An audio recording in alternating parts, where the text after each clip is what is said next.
So, I hope you're having a great Sunday. I am. I'm at a barbecue. I felt compelled to make a comment as to recent developments.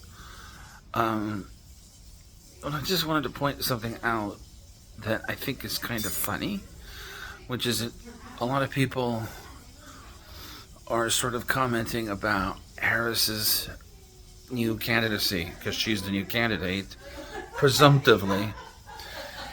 But I just want to be clear about this. It really doesn't matter. Like, it does not matter who they nominate because they're going to nominate a corporate candidate. So it doesn't matter if it's Harris or Buttigieg or whatever.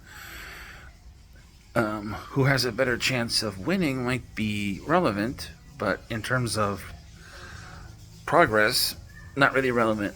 And pretending that they can have a democratic process is just as bad as not having one at all. So they just ought to go with Harris because they're not. I mean, who else would they pick? Who would be better?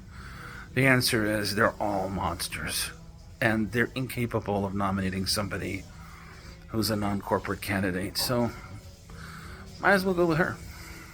I mean, the only reason is if they want to win, then maybe they want to go with somebody who's at least able to project sincerity better. And I'm not sure that Harris is able to project sincerity. Not sure. But in terms of democracy, in terms of somebody who's going to move the ball, in terms of somebody who's going to help immigrants or the poor or labor, nah, makes no difference at all. So, if you want to beat Trump, that's another question altogether, but I don't really see anybody among the list of probable candidates who can beat Trump.